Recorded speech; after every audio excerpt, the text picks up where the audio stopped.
first 11 verses of Isaiah chapter 40 can be summed up with one word: comfort. The word, however, has deeper meaning than most of us realize. Comfort, comfort my people, says your God.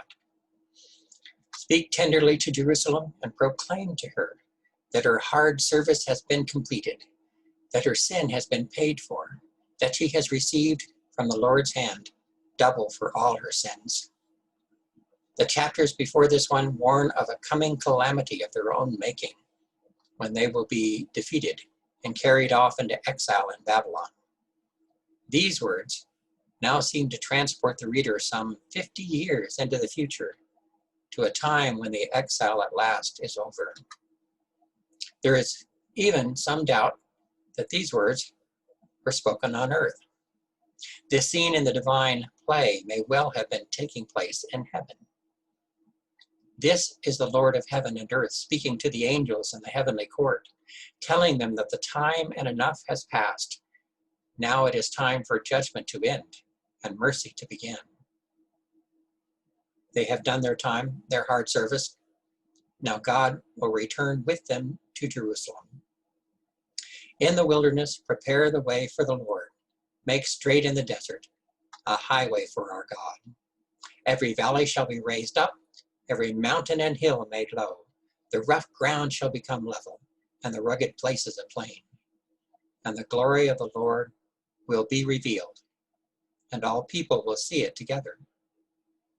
For the mouth of the Lord has spoken. For them, the highway will be both physical and spiritual in nature. It is time for them to come home physically, and it is time for them to gather again in the temple and call upon their God, the God who seemed to have abandoned them and turned his back on their prayers before, shall now be with them and hear their cries again. Moreover, now the full glory of God will be revealed to them, and the God who spoke creation into being will speak new life to their souls. In Isaiah's vision, a voice tells him to cry out. What shall I cry? The prophet asks. And the answer speaks to the human situation, to their frailty and mortality. All people are like grass, and all their faithfulness is like the flowers of the field. The grass withers and the flowers fall, because the breath of the Lord blows on them. Surely the people are grass. The grass withers and the flowers fall, but the word of our God endures forever. This much all of us knew already. Life is fraught with peril. We live with an inescapable reality. The phrase that comes to mind is, life is hard, and then you die. Culturally, the phrase may have evolved from a short poem published way back in the 1920s. This world is nothing but a bubble, don't you know? A mighty lot of trouble, don't you know? You live, you sigh, and then you die, don't you know? Yes, we know. What a strange thing to tell Isaiah to cry out. But this passage at least ends with good news. You who bring good news to Zion, go up on a high mountain. You who bring good news to Jerusalem, lift up your voice with a shout. Lift it up, do not be afraid. Say to the towns of Judah, here is your God. See, the sovereign Lord comes with power. He rules with a mighty arm. Here is where the comfort really begins in this passage. There is no comfort without the power of God. When we use the word comfort, we like to think of cozy chairs and a warm cup of coffee. But the word comfort actually comes from a Latin word which means with strength. Theologically speaking, comfort is not a do-nothing word. It is confrontational. Comfort means facing all that is wrong in your life with the power and might of God to make everything right. Think of another phrase. There is no rest for the wicked, and you will begin to understand. As one scholar wrote, obviously the comfort Isaiah is commanded to proclaim is valuable only because the people had been suffering. What's more, verse 2 makes clear that the source of their suffering has been their own sinfulness. Comfort comes not to those who deserve a reward, but instead to those who have already felt the pain and the sting of where sin can lead you in life.